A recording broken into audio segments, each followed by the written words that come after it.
Hi everyone, today I'm at Historics Auction at Ascot Racecourse. Beautiful day actually, and there's probably 250 or so cars here. There's absolutely tons of stuff, all the way from old Land Rovers, lots of Bentleys, Rolls Royces, modern stuff, M3s, Ferraris, Lancias, everything. Absolutely tons here. Some really great stuff, high quality stuff, also some affordable things. So this may end up being two videos because there's so many to see. So yeah, I hope you enjoyed. I'm going to have a look around both inside and outside and show you all the cars that interest me. So here we go, starting inside with this lovely looking 911 GT3 996 era. And I've picked this out because it's just in exceptionally good condition. It's pretty much unmarked, 7,000 miles only. These lovely bucket seats in here. Really is a brilliant looking car, I have to say. 3.6 litres, 360 horsepower I think in these, 12 services despite only 7,000 miles.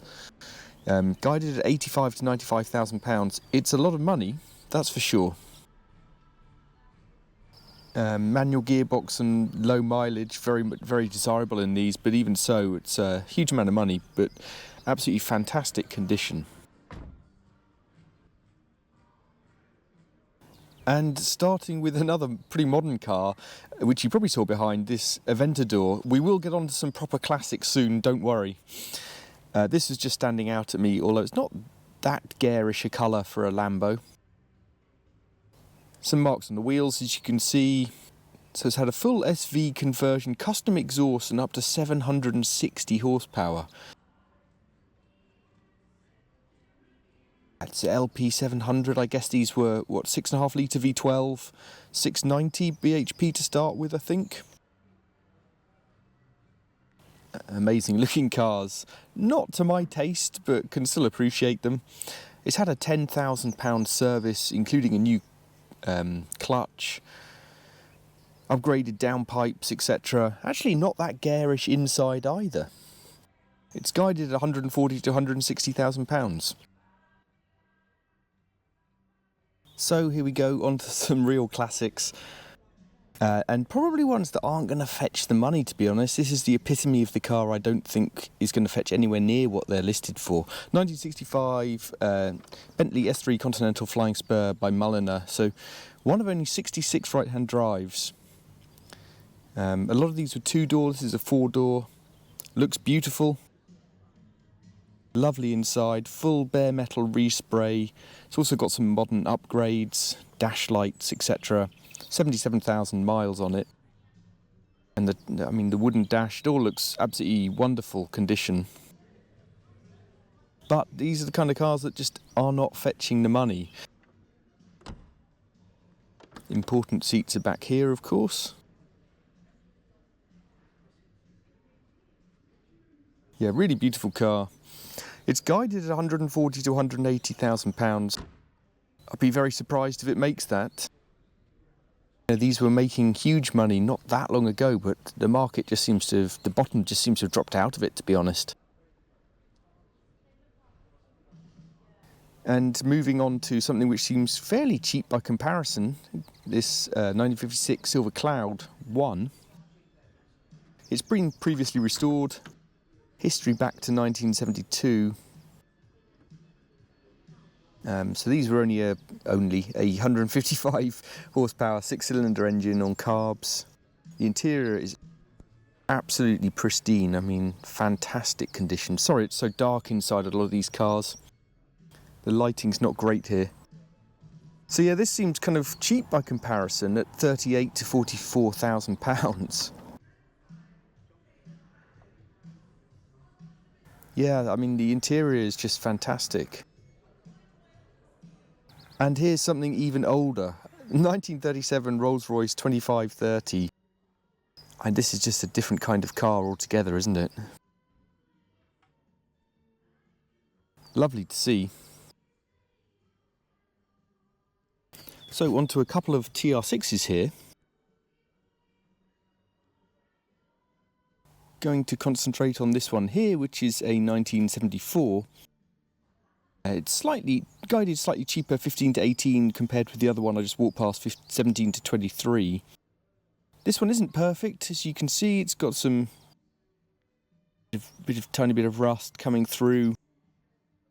It's had fuel injection replacing the carbs. These are 2.5 cylinder. Stainless steel exhaust, only 33,000 miles. Seems like pretty good value to me. As I say, it's the slightly cheaper one, almost identical in many ways actually, colours, etc. Good looking car.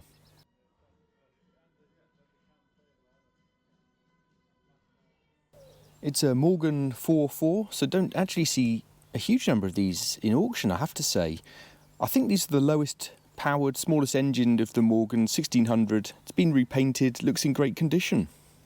So moving outside for some sun and straight to this Lotus Esprit, obviously caught my eye because of the fairly rare, I think it's Mediterranean blue colour. Looks stunning in this sunlight, I have to say. So this is a turbo, 1988, 2.2 turbo, 210 horsepower I think. Yeah, got really good history. This looks in really very good condition. I see so many ropey Esprits. It's got a good history with it. This looks like it could be a nice one. As I say, they tend to not be such good condition in my experience. So another Lotus that caught my eye, this 1975 Elite 503, 2 litre 4-cylinder in these, 150 horsepower. Meant to be more luxurious but still handled like a Lotus. Is it me or is it a scimitar in disguise?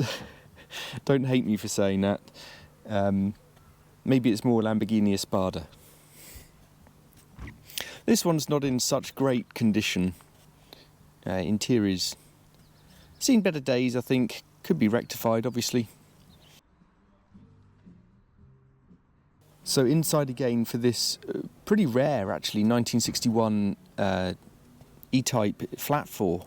So possibly the most desirable of the E-Types, I suppose. 3.8 litre, restored in the 90s. It's got a new interior, recent engine rebuild. It looks pristine. Guided at 140 to 150,000 pounds. I just don't see it making that. These aren't making that kind of money now. I saw another 3.8 flat floor, brilliant condition. I think it sold for around about £100,000. And then here's a lovely looking car. I do love these.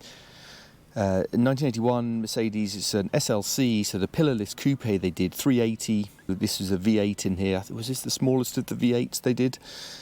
41,000 miles, a full nut and bolt restoration this has had. The paintwork's beautiful, I love the colour. It's got a changed interior. I think it was a grey or black before, and they've changed it to this much nicer colour, I have to say. Yeah, had an absolute ton spent on it. Contrary to the E-Type, I think this is something where the market is very strong, and I think this will make good money. So here's an iconic car, Honda NSX, 1991. Obviously, Honda's mid-engine. Oh, is there something wrong with this? Nope, seems all right. Signed by Ayrton Senna, no less. Obviously, Senna actually helped develop the car. These are quite a special car, really. Ali monocoque and chassis and body, 3 litre V6 with VTEC. Unfortunately, in my opinion, an auto, which just would ruin the experience for me personally. A little bit well loved inside. Recently imported, 98,000 miles, guided at 44 to 50,000 pounds. Doesn't sound too far off, but it's an auto. I think that'll put people off.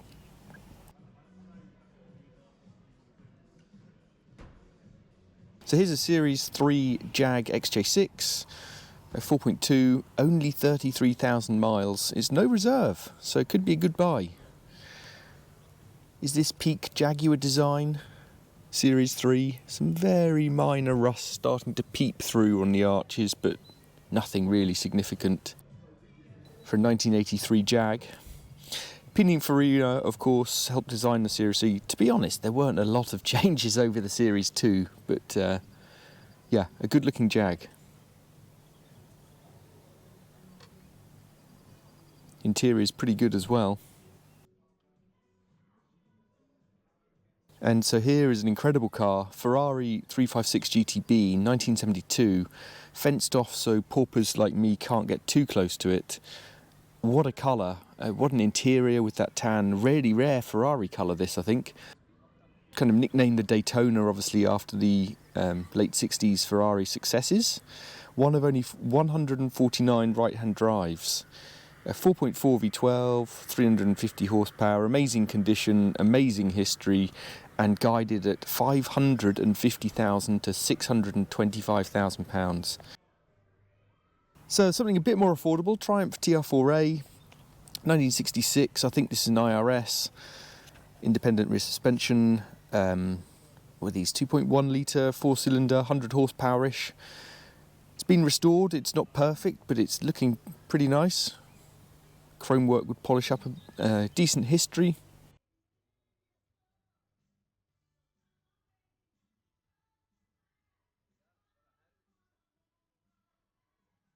Yeah, nice looking car, looks good in here as well.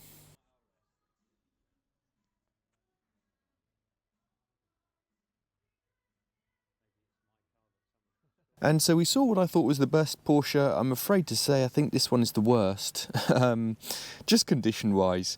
So this is a 1996 911, obviously, Targa, 993, so last of the air-cooled. This had a 3.5 litre, but the condition isn't great. I mean, this is just on a removable part, but the wheels are extremely curbed. This is guided at 37 to 45. Rust starting here. What kind of baffles me slightly is, you know, if you're wanting to get 40 grand for a car, wouldn't you just spend 500 quid doing these wheels?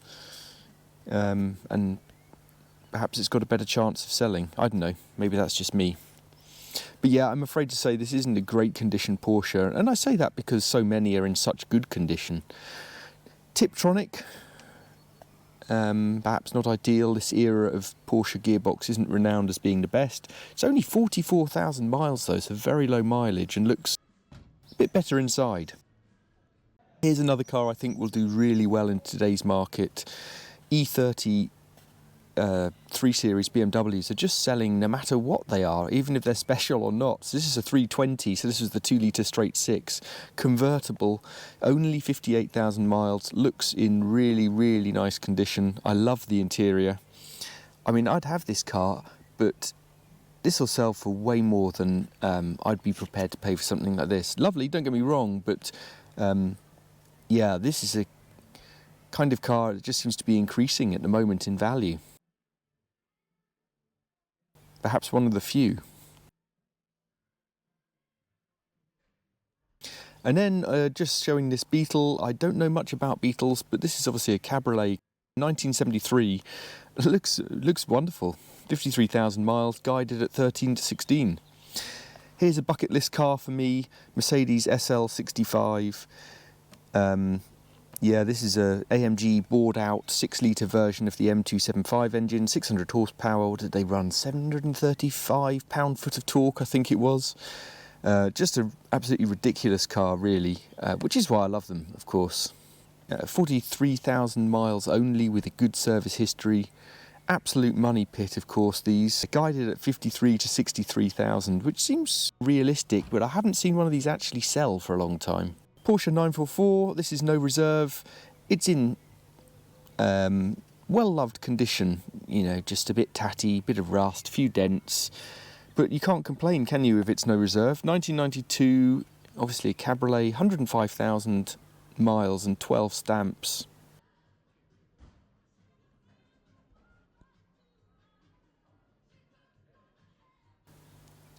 So these were the 4-cylinder, but 3 litres. So yeah, if you just want a fun run-around car that you don't want to worry about too much, this could be good value at no reserve. Yeah, I mean, it's just tired.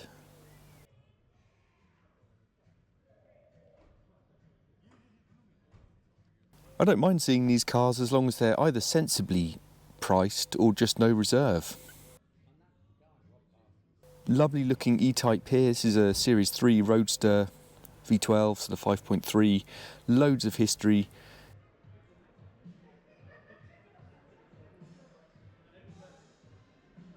Had an absolute ton spent on this. Manual gearbox. Looks like it's had suspension lowered.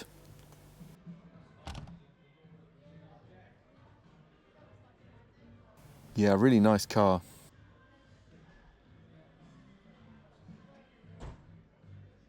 And then a 635 CSI, so this is a motorsports edition, which I think was basically just a kind of trim level, right? This isn't an M635 CSI, which had a different engine, and it also had the close range manual gearbox as opposed to the auto. This has got a bit of bubbling. In otherwise very good condition. But this was a limited edition run, these Motorsports edition, but I think it was mainly interior trim levels. Correct me if I'm wrong.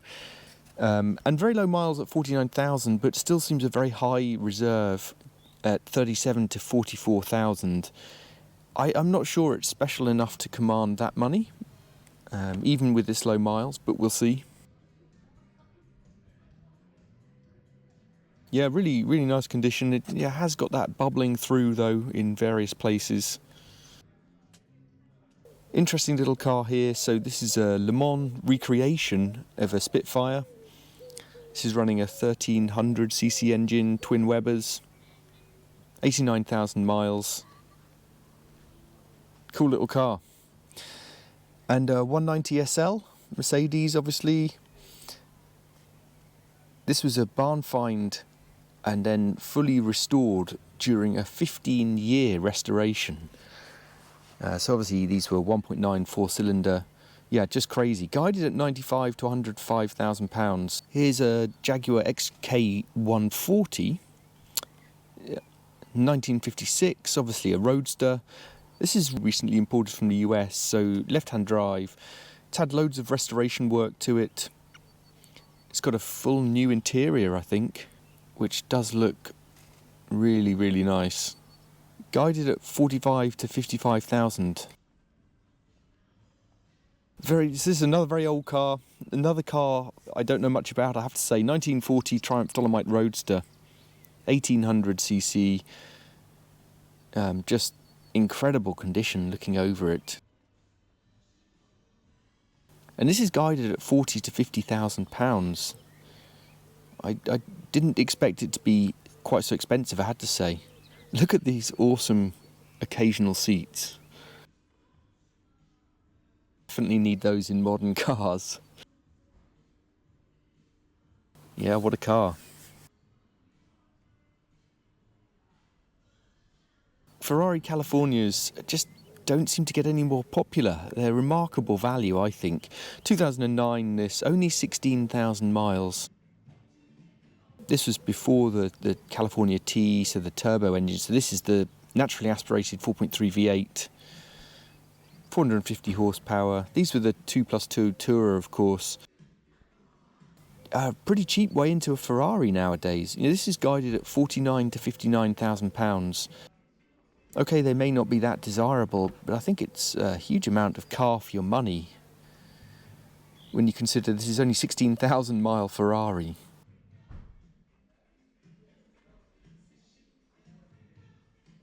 Bentley ARNAGE R, 2002, 63,000 miles. You know what you're getting with these, a ton of luxury. Opulence at its best. It's got the traditional 6.75 litre V8 in them. And this, again, I just think is remarkable value for money.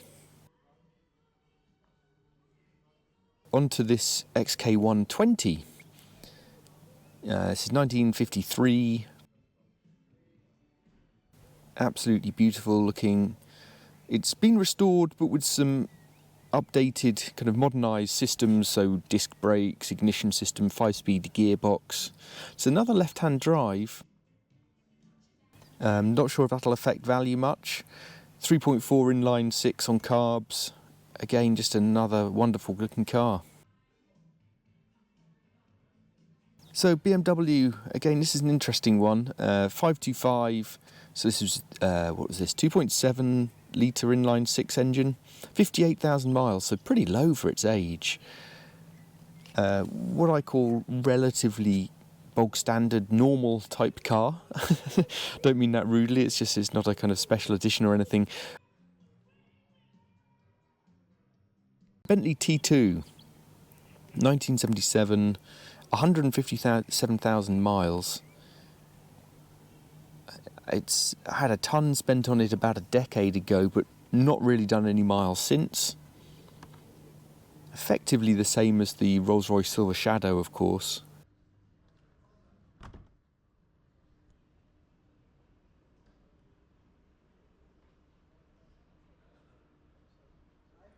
Yeah, lovely colour as well.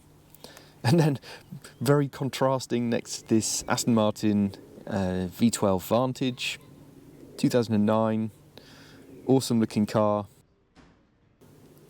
68,000 miles. So this was the 5.9 V12, of course, 510 horsepower. They came with ceramic brakes, different suspension over the V8. And sorry, it's very dark in here.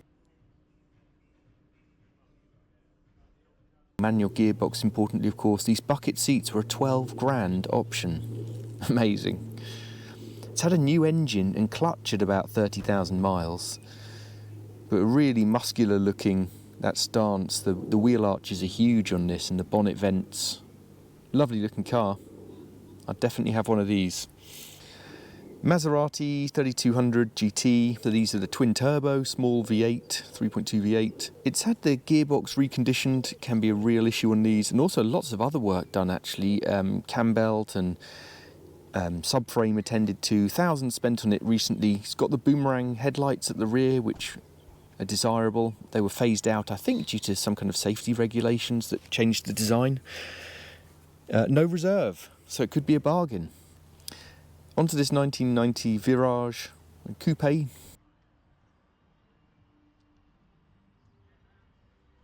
V8, don't see many in this colour. Aluminium body.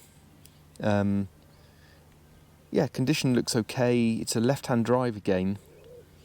These are pretty affordable now, I think. Get these in the teens.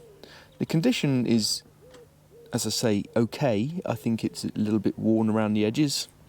Interestingly, I find the Virages seem to be in much less good condition than some other Astons.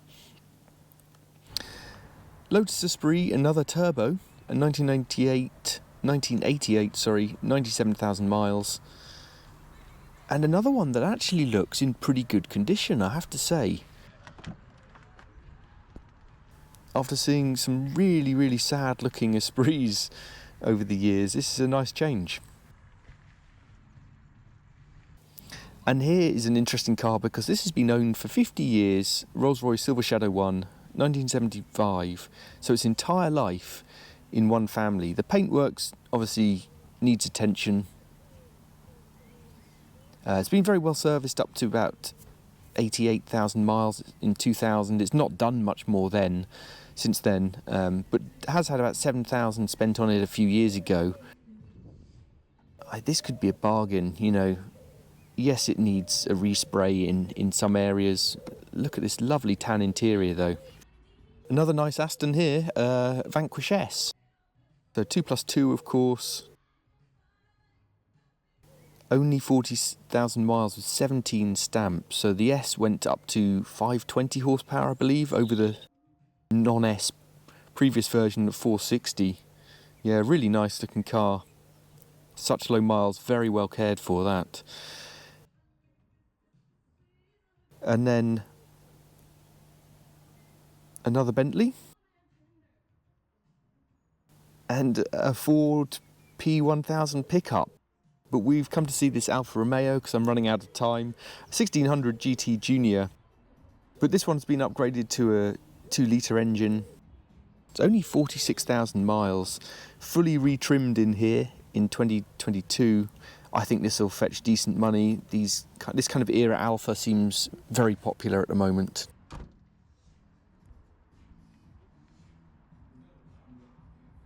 And then the ubiquitous E46 M3, so this is 2004, 80,000 miles, fairly low for one of these. These obviously had the slip diff, etc.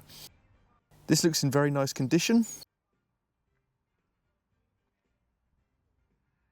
Manual gearbox, as you can see.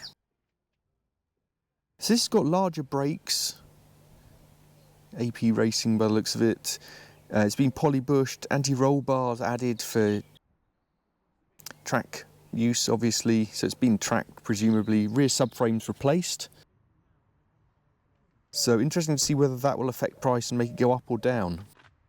Another E46 M3. Now I'm just featuring this because I recognised the plate instantly from an auction just a few months ago where I saw it sell at Bolesworth Castle.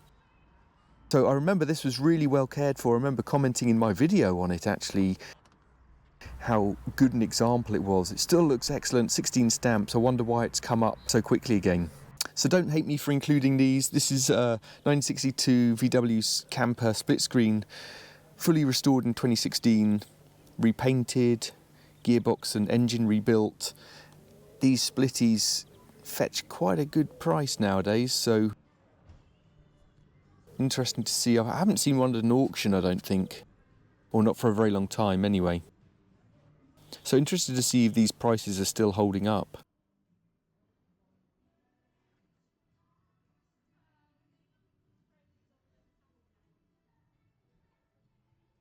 Yeah, it looks okay here. Okay, so I'm including a Transit. Let me tell you why. This is 1983 Mark II long wheelbase Transit, 147 miles only, and I've been told that it's going to fetch at least 30 grand, which just seems nuts to me. I had no idea. Land Rover Defender, a Spectre recreation.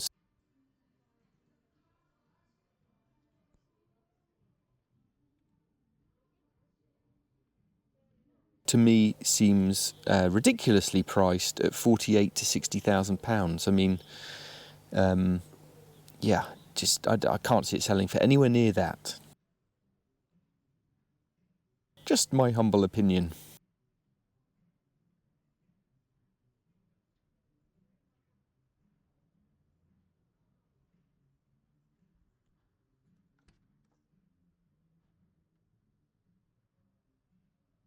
It looks in very good condition, chassis in great nick. Nothing wrong with it, I just think it's overpriced. It's an interesting car. I was slightly confused by this, wondering whether it was an SL 55. It's got a cracked windscreen and some chip paint, etc. up here. Because it's got the 55 wheels and exhaust. But I couldn't see the usual badging. It's debadged as well. Turns out it's an SL 500. No reserve on it, 124,000 miles.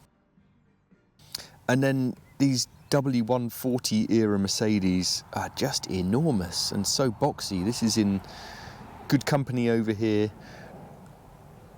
So this is an S500L, so the extra long wheelbase as well. Looks in pretty good nick. These are a lot of car for your money. 76,000 miles. 5-litre V8, of course. They're not always in the best condition, and this one's probably seen slightly better days, but it doesn't look too bad. Some water's got in here, and there's some paintwork damage, but no reserve. So there we go. I'm going to stop there. I rushed around and tried to see as many cars as I could. Sorry, some of them were a bit brief. There's another video to come because I just had too many cars and it keeps crashing my laptops when I make the videos too long. So watch out for part 2. Many more cars to come. Thank you very much for watching.